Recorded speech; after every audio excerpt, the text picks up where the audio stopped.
지난 목요일 추수감사절이었는데 어떻게 잘 지내셨습니까? 뭐 코로나 때문에 아마 많이 모이지도 못했을 것 같고요. 또 보니까 비즈니스도 이렇게 활발하지 못했던 것 같아요. 매출이 이렇게 많이 늘지 않았다고 그러던데, 뭐 저도 추수감사절 뭐 그냥 그렇게 지냈습니다. 근데 사실 지난 추수감사 주일 하루는 저에게는 너무나도 행복한 시간이었고, 우리 성도님들도 행복한 시간이 아니었을까 그런 생각을 합니다. 정성껏 또 감사절 음식을 준비해 주신 가정이나 또 음식을 함께 포장하는 우리 성도님들과 또 그동안 볼 수 없었던 우리 성도님들의 그 환영과 또 짧은 시간이었지만 거리를 두고라도 우리가 함께 기도하고 또 웃으면서 서로 안부를 나눴던 그 시간들이 정말 너무너무 이렇게 감사한 시간이고 하루였던 것 같습니다. 저희 부부는 그날 사실 아침부터 아무것도 못 먹거든요. 그래서 쩔쩔 굶고 아침부터 정말 점심도 못 먹고 끝날 때까지 뭐 굶고 다니다 보니까 조금 힘은 들었지만 집에 돌아와서 이제 저희도 싸주신 그 음식 감사하게 이렇게 먹으면서 좀 행복함을 좀 많이 느꼈습니다. 그러면서 이렇게 좀 느끼게 된 것이 뭐냐면, 뭐 또 이전에도 느끼고 있던 거지만, 공동체는 이렇게 만남이 있어야 되고 또 서로 사랑의 나눔을 통해서 경고해 주는구나 하는 것을 새삼 느끼게 되었습니다. 여러분, 이런 모습이 천국이 아닐까 생각이 듭니다. 이것이 바로 하나님의 나라 천국이겠구나. 이사야 선지자가 예언한 것처럼 이리가 어린 양과 함께 살고 표범이 어린 염소와 함께 눕고 또 송아지와 어린 사자와 살찐 짐승들을 어린아이들도 끌 수 있고 또 암소와 곰이 함께 먹고 젖먹는 아이가 독사의 구멍에 손을 넣고 장난쳐도 물지 않는 그 하나님의 나라 모습처럼 우리가 서로 사랑하고 서로 다른 환경에서 자랐고 또 고향도 다 다르지만 공동체로 모여서 함께 기뻐하고 작은 사랑들을 나누며 어려움이 있을 때 위로하고 위로를 전하는 이것이 바로 하나님의 나라 천국이다라는 생각을 해봅니다. 그러면서 또 한 가지 더 생각하게 되는 것은 우리가 여기서 그쳐서는 안 되는 것 아닌가. 왜냐하면 이것은 사실 하나님 나라의 본질은 아니기 때문에 그렇죠. 그냥 우리가 서로 사랑하고 기뻐하고 먹고 마시고 즐기는 것이 하나님 나라의 본질은 아니다. 그래서 우리 신앙 공동체가 정말 하나님 나라를 이루고 그 안에서 참된 안식을 누리기 위해서는 예수님께서 지금 비유로 말씀하여 주신 이 천국 13장의 천국 하나님 나라에 대한 바른 이해와 깨달음이 먼저 우리에게 좀 필요하겠다라는 생각을 해봅니다. 여러분, 우리가 이 하나님 나라를 올바로 깨닫지 못하고 모여서 그저 외적인 행복만 추구하는 그런 공동체가 되면 처음에는 그것이 천국 같은 모습처럼 보일 수 있지만 사실은 얼마 가지 못하면 쉽게 넘어져 버리는 모래 위에 지은 집과 같이 될 것이고요. 불이 나면 다 타서 재가 남는 그런 교회가 될 것이고 홍수가 나면 쉽게 떠내려가고 마는 공동체가 되고 말 것입니다. 그래서 오늘은 너희가 이 모든 것을 깨달았느냐 하시는 예수님의 말씀을 제목으로 삼아 말씀을 증거하고자 합니다. 여러분, 성경에 나오는 하나님 나라라는 개념은요, 사실 이스라엘 민족들이 가지는 그 독특한 특권적인 개념입니다. 이 지구상의 국가가 뭐 200개가 넘잖아요. 그렇죠? 200개가 넘는 뭐 245개까지 이야기하는데요. 그 중에서 스스로 우리는 하나님의 나라라고 말하는 민족은 사실 이스라엘 민족이 유일하죠. 왜 그런가 하면 이스라엘 백성들은 성경의 역사가 바로 자신들의 역사입니다. 그렇죠? 성경에 따로 역사책이 필요한 것이 아니라 성경의 역사가 자기들의 역사입니다. 또 자기들의 출발은 어디서부터 시작되냐면 아브라함으로부터 시작됩니다. 하나님께서 내가 너를 큰 민족으로 이루시겠다 하셨던 그 약속을 따라서 세워진 민족이 바로 이스라엘 민족이기 때문이죠. 그래서 지금도 그들은 유일한 우리는 하나님의 나라 백성들이다 라는 자부심을 가지고 살아가는 것이 유대인들입니다. 그리고 그들은 또 다윗 언약을 통해서 언젠가는 메시아가 등장해서 이 땅에 이스라엘 민족만으로 세워지는 하나님의 나라가 건설될 것이다 라는 것을 굳게 믿고 있는 사람들입니다. 그래서 이 유대인들은 국가적으로 어떤 어려움들을 겪으면서도 반드시 자신들의 왕국이 건설될 것에 대한 확실한 믿음이 있습니다. 그 믿음이 지금까지 온 거고요. 지금도 그 나라를 기다리고 있습니다. 그러나 이렇게 유대인들이 생각하는 하나님의 나라와 사실은 예수님께서 가르쳐 주신 13장에 나오는 하나님 나라 천국의 비유는 통치라는 개념은 좀 비슷합니다. 하나님의 통치라는 개념은 비슷하지만 약간의 차이들이 거기에 있다는 것이죠. 그 중에 몇 가지를 들 수 있는데, 먼저 유대인들은 하나님 나라가 내세에 대한 개념을 사실 포함하기도 하지만 더 궁극적으로는 현세적인 이스라엘에 대한 그 의미를 더 많이 가지고 있는 겁니다. 현세에 이루어질 이스라엘의 왕국 건설, 그 하나님의 나라에 대한 개념이 강합니다. 왜 그런가 하면 유대인들에게는요, 그 역대기와 그 에스라와 느헤미야에 담겨져 있는 다윗 왕가의 복원과 예루살렘 성전의 회복이라는 이 역대기 사관을 가지고 있습니다. 지금도 그것을 믿고 있는 사람들. 그래서 실제로 예수님께서 등장하셨을 때에 유대인들이 예수님에 대하여 관심을 가지고 잠시나마 환호했던 이유가 뭐냐면, 예수라는 사람이 다윗의 혈통에서 나셨는데 그의 행하는 일들을 보니까 특별한 능력들이 보이는 거예요. 그래서 그 예수가 우리를 통해서 하나님 나라를 이루어줄 것이다 라는 그 생각을 가지고 환호했던 겁니다. 그런데 예수님께서 말씀하시는 하나님 나라는 예수님께서 이 땅에 오심으로 현세에서 시작이 되지만 결국은 어디에서 완성될 것을 얘기하냐면 내세에서 완성될 것을 말씀하고 있는 겁니다. 거기에 좀 차이가 있는 겁니다. 그뿐만 아니라 유대인들은 이 땅에서 이스라엘 자기 민족을 하나님 나라로 세우실 메시아는 영적인 존재가 아닙니다. 하나님이 이 땅에 내려오신다는 그런 개념이 아니라 사람들 중에서 하나님께서 어떤 사람을 선택해서 그 사람을 메시아로 사용하실 것이다, 이런 개념을 가지고 있는 겁니다. 그래서 실제로 유대인 랍비의 말에 의하면 탈무드에 기록되기를 하나님께서 메시아로 세우려고 했던 사람이 처음에는 히스기야였다라고 기록하는 기록들이 있다고 합니다.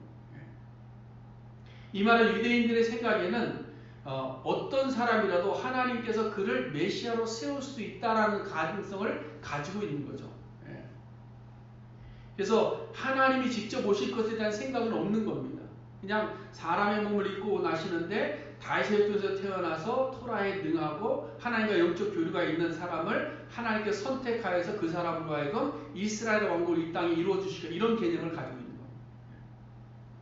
그래서 그 좋은 예가 요한이 제자들을 보내서 질문할 때 내용한 내용 그것 아닙니까? 오실 그이가 당신입니까? 아니면 다른 이를 기다려요? 당신이 그 영웅입니까? 아니면 다른 영웅을 기다려요? 이런 질문이거든요. 근데 예수님은 뭐예요? 내가 곧 하나님이라 이렇게 얘기합니다. 내가 하나님의 아들이고 내가 하나님입니다. 내가 인성을 가지고 있지만 나는 하나님과 하나된 자고 나는 동등하다, 이런 얘기를 하고 계십니다. 이것 때문에 사실은 유대인들이 반발한 거거든요. 유대인들이 예수님을 십자가에 못 박은 이유가 바로 여기에 있는 겁니다. 이렇게 하나님의 나라를 이루어주시는 메시아에 대한 생각도 예수님과는 좀 유대인들이 가진 생각이 차이가 좀 있습니다. 그 외에도 보면 유대인과 예수님의 천국에 대한 개념의 큰 차이를 보이는 것은 예수님께 메시아를 통해서 세워지는 하나님의 나라의 구체적인 백성들, 구성 백성들이 누구냐는 겁니다. 여기 차이가 있는 겁니다. 유대인들은요, 이스라엘 백성, 이스라엘 민족, 할례받은 그 백성들만이 하나님 나라 백성이 될 수 있다라는 그런 개념을 가지고 있습니다. 그래서 예수님을 부인하는 유대인들과 예수님을 인정하는 유대인들 모두가 동일하게 그들 속에 있는 자부심은 뭐냐면, 결국 하나님의 나라를 이룰 때에 내가 이스라엘 백성이기 때문에 나는 하나님 나라 백성이 된다, 이런 자부심을 가지고 있는 겁니다. 그러나 예수님께서는 유대인뿐만 아니라 이방의 모든 민족을 포함하고 있는 거죠. 그래서 모든 민족이 하나님 나라 백성이 될 수 있다고 말씀하고 계십니다. 여기서 이제 큰 차이가 있는 겁니다. 그러니까 이런 것을 종합해 보면 유대인들은 현세적인 어떤 영웅이 등장해서 이 땅의 이스라엘을 회복하는 하나님의 나라 개념을 가지고 있는데, 예수님은 내세에 완성된 하나님 나라를 위해서 하나님이신 예수님이 직접 사람의 몸으로 이 땅에 오셔서 모든 민족을 대상으로 하나님의 나라를 세우시겠다라는 말씀을 하고 있는 겁니다. 그러므로 예수님께서 말씀하신 천국, 하나님 나라 백성은 혈통이 아니라는 거죠. 혈통. 예수님께서 말씀하신 천국 하나님의 나라는 이 땅에서 완성되는 것이 아니다라는 겁니다. 그리고 하나님의 나라는 어떤 시대적 영웅을 통해서 이루어지는 것이 아니라 사람의 몸을 입고 오신 하나님이신 예수 그리스도만이 이룰 수 있는 나라이다라는 겁니다. 그래서 마태복음 13장에서 그 하나님의 나라를 예수님께서 7가지 비유로 말씀을 하시고 나서 오늘 본문에 이 모든 것, 이 비유로 말씀한 이 천국의 내용들을 너희가 다 깨달았느냐? 이렇게 묻고 있는 겁니다. 여러분, 우리가 이 7가지 비유를 다 보지는 않았습니다. 그렇죠? 다 보지는 않았는데 이 7가지 비유가 우리의 삶과 신앙생활에서 굉장히 중요한 말씀들입니다. 왜냐하면 예수님께서 가르치신 이 천국의 비밀, 하나님 나라의 비밀이 다 여기에 담겨져 있다는 것이죠. 그리고 이 천국 하나님 나라를 바로 깨닫지 못하면 우리의 삶은 여전히 내세적인 삶이 아니라 현세적인 삶에 머물러 있을 수밖에 없다. 그러니까 이 13장에 있는 천국의 비유를 제대로 깨달으면 우리의 삶이 바뀐다라는 거예요.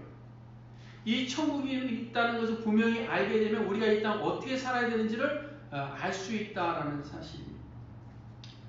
가끔 주변에 보면 천국을 경험했다 하시는 분들이 있어요. 그래서 천국 여기 있다 저기 있다 하시는 분들도 많고 천국에 가보니까 이렇더라 라고 이야기하는 분도 많이 있습니다. 아마 우리 성도님들도 천국에 대한 생각이 다양할 줄로 압니다. 그러나 여러분, 천국에서 누가 가장 잘할까요? 바로 예수 그리스도이십니다. 그래서 천국에 대한 삶에 대해서, 천국에 대한 소망에 대해서 우리가 누구에게 들어야 되느냐? 예수님을 통해서 드려야 되고, 예수님께서 하신 말씀을 우리가 잘 깨달아 알아야만 천국에 대한 분명한 개념이 우리에게 쓴다는 겁니다. 왜 그런가 하면 예수님이 바로 천국, 하나님 나라의 본체이시기 때문입니다. 그래서 마태복음 13장에 나오는 예수님의 천국 비유가 각각의 교훈을 가지고 있지만 여러분, 사실 그 내용들을 쭉 이렇게 열거해서 간단하게 열거해서 종합적으로 보면요, 하나님 나라에 대한 과거와 현재와 미래를 하나로 쭉 연결하면서 우리에게 다 보여주고 있습니다. 그래서 간단하게나마 예수님 7가지 비유를 한번 이렇게 먼저 좀 보겠습니다. 첫 번째가 뭐죠? 4가지 밭의 비유죠. 이것은 우리의 과거의 모습, 어떻게 보면 과거의 모습, 천국 복음을 우리가 듣기 이전의 모습을 밭으로 이렇게 표현을 하고 있는 거죠. 그래서 우리의 상태를 진단하고 있는 비유의 말씀입니다. 근데 이 4가지 밭의 비유의 핵심은 뭐냐면 옥토가 된다는 옥토. 그래서 우리가 천국 복음을 받았을 때 열매 맺지 못하고 자꾸 넘어지는 이유가 길가밭의 상태고 돌밭의 상태고 가시밭의 상태였기 때문이다라는 우리의 상태를 보여주고 있는 거죠. 그래서 우리의 과거가 이렇게 황무지 같은 상태였는데 결국 예수 그리스도를 통해서 열매 맺는 옥토가 될 수 있다, 이 말씀을 하는 거죠. 그 다음 비유가 뭐냐면 가라지 비유인데요. 그래서 이게 복음을 받아들이고 옥토가 되어서 자라긴 하는데 그럼에도 불구하고 우리 속에 있는 어려움들이 있고 하는 것들이 있는데 그것이 다 뭐냐면 알곡처럼 자라진 그 가라지가 있기 때문이다. 가라지 비유를 거기서 하고 있는 겁니다. 근데 그럼에도 불구하고 가라지가 있음에도 불구하고 겨자씨가 옥토에 떨어졌을 때는 하나님께서 어떻게 하시는가? 자라게 하신다는 그것이 3번째 비유죠. 그것이 겨자씨 비유입니다. 그래서 여러분, 예수님께서 말씀하실 때 너희가 내 안에 내가 너희 안에 거하면 너희가 많은 열매를 맺는다, 이 말씀을 하시잖아요. 그렇죠? 그래서 우리가 비록 가라지들로 인해서 많은 어려움을 겪는다 할지라도 하나님께서 심어 놓으신 겨자씨는 결국 하나님께서 자라게 하시더라. 그뿐만 아니라 이제 4번째로 가면 누룩의 비유를 통해서 천국 백성들은 세상의 빛과 소금이 되어서 세상을 이롭게 할 뿐만 아니라 세상에 많은 구원받는 백성들을 많게 하는 누룩 같은 역할을 할 수 있다라는 겁니다.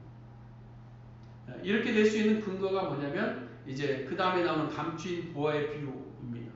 그래서 우리가 예수 그리스도를 믿을 때에 세상 것들을 포기하고라도 천국 백성으로 살아갈 수 있는 것은 천국에 대한 확신 때문이다라는 확신. 그래서 사실 우리가 이 땅에 살아가면서 가장 어려운 부분이 이 부분이잖아요. 아무리 우리가 안다 할지라도 확신하지 못하면 사실 우리 것을 포기하고 살아야 굉장히 어려운 것이 우리들의 현실입니다. 가장 넘어지기 쉽고 가장 뛰어넘기 어려운 것이 이건데, 그래서 아마 그 예수님께서 5번째 감추인 보화의 비유에서 6번째도 좋은 진주의 비유를 반복하신 것 같습니다. 그래서 이 2가지 비유는 사라질 것과 영원한 것 중에서 어느 것이 더 가치 있는가? 그래서 우리가 어떤 것을 쫓아가야 되는가? 이것을 우리에게 이야기하고 있는 것이죠. 이런 사람들은 다 가치를 추구하지 않습니까? 가치. 각자 생각하는 것에 가치가 있어요. 무슨 일을 하나 하더라도 이것은 내가 생각할 때 가치 있는 일이라 여기면 적극적으로 뛰어듭니다. 그런데 저희는 내가 좀 그렇게 가치 있게 여기지 못한다 그러면 아무리 누가 권해도 같이 하지 않습니다. 왜? 자기들의 가치가 있기 때문에. 그래서 여러분 예수님께서 제자들을 부르실 때의 모습을 한번 보세요. 저는 참 그 부분이 이해가 안 되는 부분 중에 하나인데요. 길을 가던 사람이 와서 갑자기 자기의 평생 직업 다 버리고 자기 따라오라는 거예요. 근데 제자들 어떻게 했습니까? 다 버리고 따라갔어요. 저는 그게 사실은 굉장히 이해가 안 돼요. 근데 모르긴 몰라도 제자들이 예수님께서 하시는 말씀을 듣고 그 가치를 발견한 어떤 사건들이 있었을 줄 압니다. 그러니까 따라갔겠죠. 그렇죠? 그러니까 자기의 모든 것을 버리고 따라가는 거예요. 왜? 가치를 우선하지 못하면 절대 사람 안 쫓아가거든요. 마찬가지로 오늘날 우리도 천국의 비밀, 천국에 대한 깨달음이 아니면 사실 신앙생활하는 것 불가능한 일이죠. 말씀대로 순종하는 것 사실은 불가능한 일입니다. 나를 내려놓고 포기하고 주의 뜻대로 살아갈 수 있는 것 기대할 수 없는 거예요. 여러분 예수님께서 마태복음 5장에서 말씀하시잖아요. 마태복음 5장에 보면 악한 자를 대적하지 마라 이렇게 말씀합니다. 그래서 그냥 대적하지 마라 이렇게만 하시지 않고요. 그 다음에 뭐라고 돼 있어요? 오른뺨을 때리면 뭐예요? 왼뺨도 내어주라. 가능하십니까? 그냥 악인이 아니라도 누가 오른뺨 때리는데 왼뺨 들이밀 사람 있습니까? 없어요. 악한 생각을 가지고 내 속옷을 뺏으려고 하는 자가 있는데 그 의도를 다 아는데 그 사람에게 겉옷을 내어주라고 해요. 여러분 하실 수 있겠습니까? 가고 싶은 길이 아닌데 오리를 가져가면 심리를 동의해 주라는 겁니다. 이건 좀 억지로라도 사실 해볼 수 있는 거죠. 그렇죠? 가기 싫은데 목사가 자꾸 하자고 그러니까 억지로 따라서 하는 경우도 있잖아요. 그렇죠? 그건 억지로라도 좀 해볼 만한 거죠. 또 구하는 자에게 주고 꾸고자 하는 자를 거절하지 말라. 이게 조금 이제 단계가 내려온 것 같아요. 이거는 큰 맘 먹으면 할 수 있어요. 그렇죠? 마음만 하면 크게 먹으면 할 수 있습니다. 왜? 내가 가진 것에 여유가 있다고 생각하면 좀 해볼 만하거든요. 그러나 사실 보면 다 쉬운 일이 아니잖아요. 근데 예수님께서 이렇게 하라는 거예요. 근데 이렇게 할 수 있는 가능성이 어디 있는 거예요? 뭐 때문에 이런 일을 가능케 하죠? 바로 감춰진 보화, 좋은 진주를 보았기 때문에. 무엇이 보화고 무엇이 진주인지를 알았기 때문에. 그래서 예수님의 가르침을 그대로 실천할 수 있는 힘이 생겨난다. 그래서 두 번째부터 여섯 번째까지는 사실 천국 백성이 이 현재를 어떻게 살아야 하는가 하는 것에 대한 말씀을 우리에게 비유로 말씀하고 있습니다. 그 다음에 마지막 일곱 번째는 그물 비유의 말씀은 미래적인 사건입니다. 마지막 때가 있다라는 것에 대한 말씀. 그때 어떤 일이 벌어지는가 하는 것을 이야기하는 거죠. 그 원양어선이 바다에서 그 고기 잡는 거를 제가 한번 이렇게 유튜브로 봤는데요. 큰 배가 그물을 이렇게 길게 이렇게 쳐놓고요. 원양어선이 그 다음에 어느 정도 지나면 그걸 이렇게 쭉 끌어당깁니다. 그러면 고기가 정말 수십만 마리는 되는 것 같아요. 가득 때는 쭉 끌어올려요. 그물이 꼭 찢어질 것 같을 정도로 많아요. 거기서 막 너무 많아서 삐져나가는 고기도 있어요. 그래서 그 고기를 이제 원양어선으로 쭉 끌어올립니다. 그러면 중간중간에 사람들이 이제 그 고기를 레일로 이렇게 쭉 옮기는데 중간에 사람들이 쭉 있어요. 그 사람들이 뭐 하냐면 고기를 골라내는 작업을 해요. 자기들이 원하는 고기와 원하지 않는 고기를 골라내는 겁니다. 그래서 자기들이 원했던 고기들은 잘 보관해서 냉장고에 저장하고 작고기들은 그냥 버려버려요. 그걸 보면서 느끼는 것이 그거죠. 아, 예수님께서 마지막 일곱 번째 이 그물의 비유를 하신 것이 이 말씀이구나. 그래서 마지막 때 그물로 고기를 모으듯이 다 모으는데 좋은 것과 그렇지 않은 것을 구분하시는 날이 오겠구나. 여러분 우리의 마지막은 내 육체적 생명이 끝나는 시간이 아닙니다. 우리의 마지막은 예수님께서 다시 이 땅에 재림하시는 그 시간이 끝나는 시간. 그때 우리를 하나님 나라로 인도하시겠다는 거예요. 이것이 바로 천국의 비밀입니다. 이것이 바로 천국에 대한 바른 지식입니다. 그러므로 이 천국의 비밀을 온전히 깨닫게 되면요, 깨닫는 자들의 삶이 어떻게 되겠습니까? 무엇을 위해서 온 힘을 집중할까요? 우리가 옥토가 되고 또 우리가 또 진주와 보화를 발견하게 되면 또 우리의 미래가 어떻게 될 것을 이미 알게 되면 우리가 어떻게 변화될까? 우리가 무엇을 위해서 살아갈까? 결국은 그 하나님 나라 천국에 집중할 수밖에 없는 거예요. 우리가 지금은 옥토가 아니고 우리에게 가시도 있고 돌도 있고 굳은 땅이 되어버리기도 한 상태이지만 우리는 열매 맺는 옥토가 되기 위해서 말씀을 먹고 말씀을 묵상하고 말씀을 배우고 우리를 훈련하는 일에 집중할 수밖에 없는 거예요. 그래서 여러분 천국의 비밀을 알면요, 말씀에 대한 사모함이 있습니다. 왜? 천국에 들어가는 그 삶을 이미 이 땅에서 살아가기 위해서. 그럼에도 불구하고 우리를 또 괴롭히는 가라지들이 있어도 우리가 천국을 알면, 천국의 마지막 때가 있는 것을 알면 우리는 하나님의 주권을 믿고 하나님 오늘 잘하게 하시는 것을 믿고 그 모든 것을 극복해 갈 수 있는 겁니다. 그뿐만 아니라 우리들의 삶에서 얻어지는 작은 유익들에 우리의 마음 빼앗기지 않을 수 있는 겁니다. 그리고 마지막 주님 다시 오실 때에 우리에게 환하게 열리신 천국의 문을 향해서 우리는 분명히 들어가게 될 줄로 믿습니다. 이 모든 것을 너희가 깨달았느냐? 주님께서 오늘 우리에게 질문하고 계시는 겁니다. 그래서 우리가 공동체로 모여서 신앙생활 할 때에 이 천국의 비밀을 깨닫는 것이 중요합니다. 이것을 깨닫게 되면 우리의 삶은 분명히 변합니다. 이것을 깨닫게 되면 우리의 삶의 방향도 바뀌게 됩니다. 이것을 깨닫게 되면 우리는 이 땅에서 그 천국을 맛보아 알 수 있는 겁니다. 그래서 우리 교회 공동체가 이 천국의 비밀을 깨닫고 천국의 주권자가 되시는 예수 그리스도를 중심으로 모일 때에 참된 교회, 하나님의 나라, 천국이 될 수 있는 줄로 믿습니다. 자, 그럼 우리가 이 천국의 비밀을 깨닫고 예수 중심으로 모인 공동체가 되었으면 하나님의 나라가 임할 때까지 그럼 우리가 어떻게 살아야 되는가 하는 실질적인 문제가 남게 되는 거죠. 어떻게 보면 우리에게 주어진 사명이라고 생각할 수 있습니다. 오늘 본문 52절에 보니까 예수님께서 말씀하신 첫 문장이 그러므로입니다. 그러므로. 이것은 앞에서 제자들이 대답한 내용을 듣고 하시는 말씀이에요. 이어서 보면 너희가 천국의 비밀을 깨달았기 때문에 깨달았다고 하니까 그러므로 이런 의미를 가지고 있는 거죠. 그래서 천국의 비밀을 깨달은 자들에 대해서 예수님께서 뭐라고 말씀하십니까?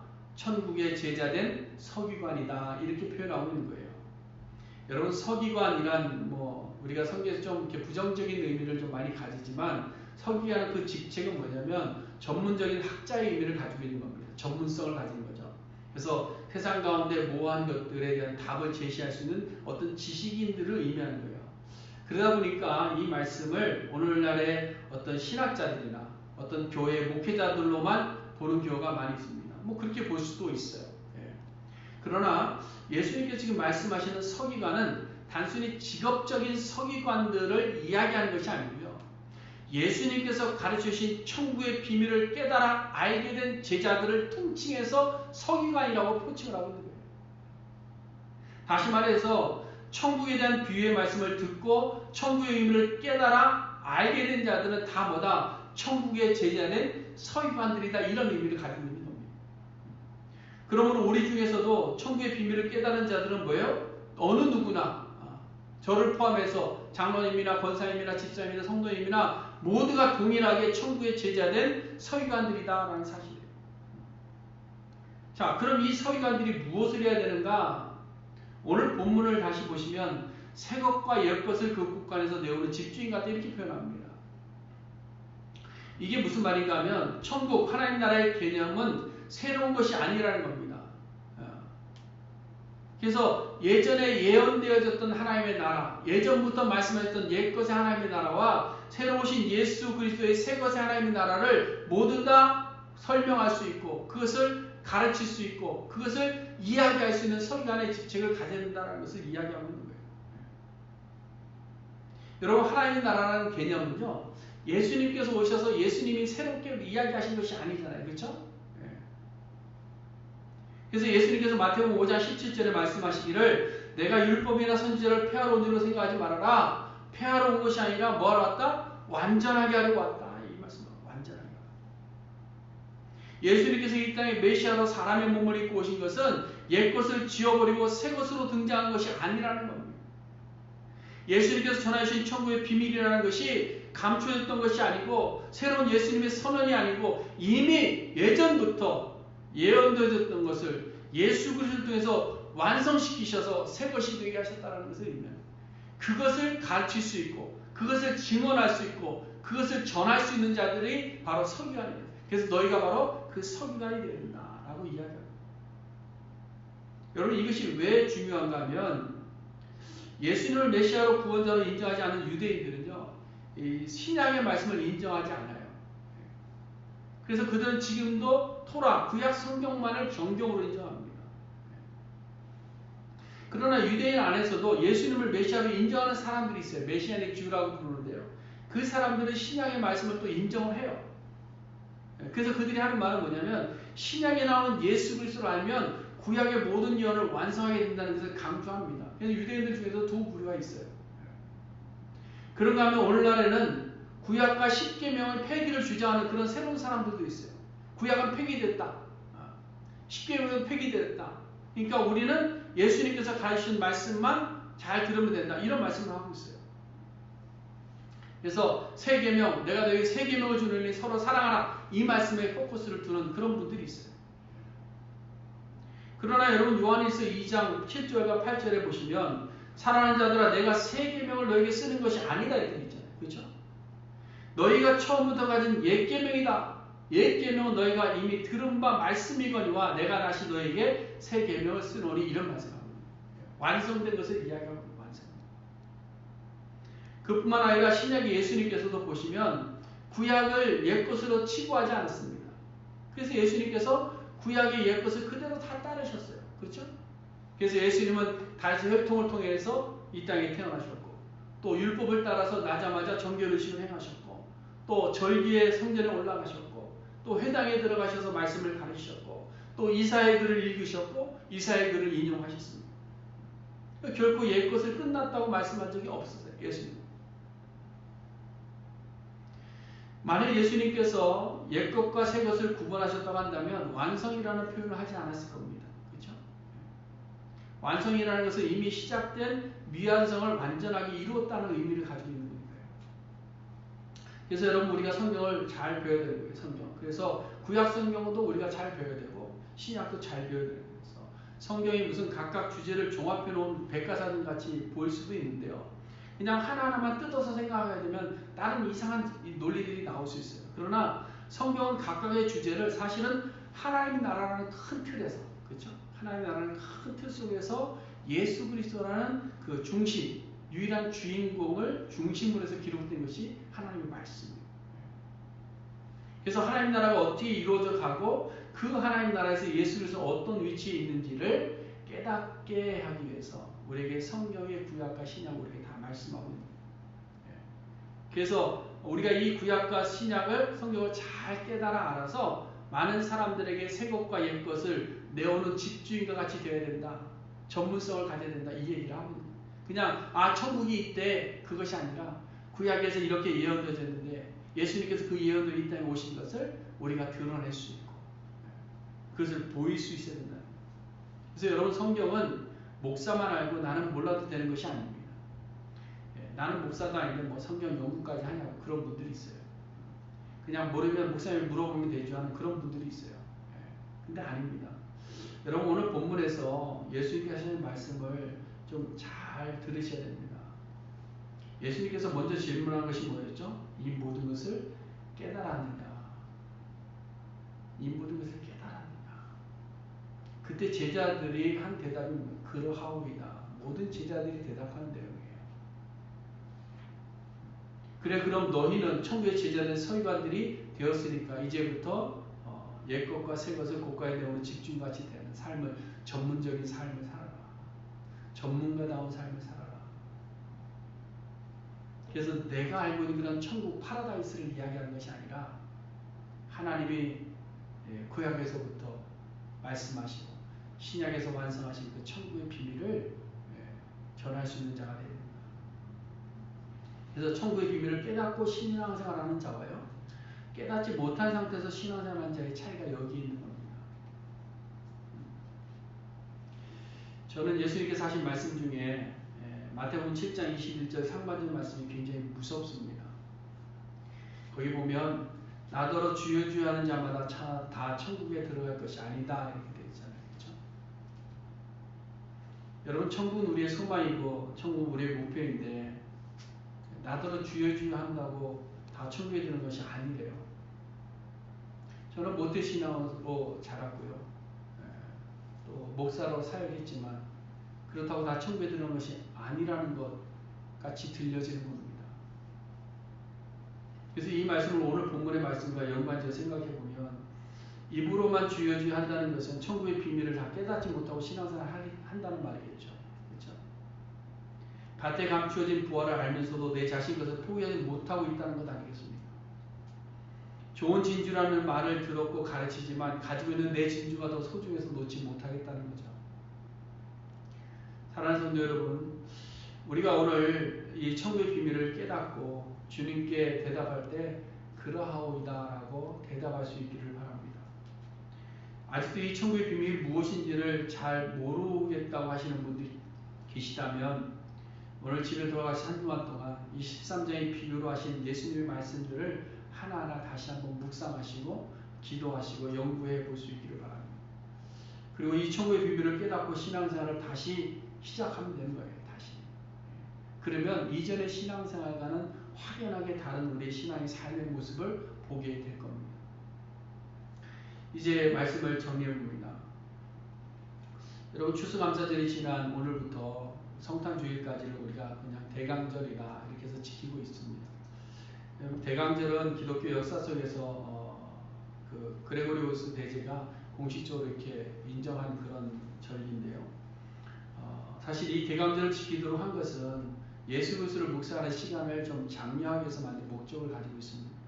그래서 우리도 예수님의 탄생을 맞이하기 전에 조금 더 대강절을 통해서 예수를 좀 더 깊이 묵상하는 시간이었으면 좋겠다라는 겁니다. 금년 한 해가 우리가 예수를 더 깊이 알자라는 제목을 가지고 시작을 했는데요. 예수님에 대해서 이 기간 동안이라도 더 깊이 좀 묵상할 수 있어야 되겠습니다. 근데 예수님에 대해서 우리가 묵상할 때 가장 먼저 해야 되는 것이 예수님께서 가르쳐 주신 그 하나님의 나라, 하나님 나라의 통치자이고 하나님 나라의 본질로 오신 그 예수 그리스도에 대한 묵상이 우선되어야 될 줄 압니다.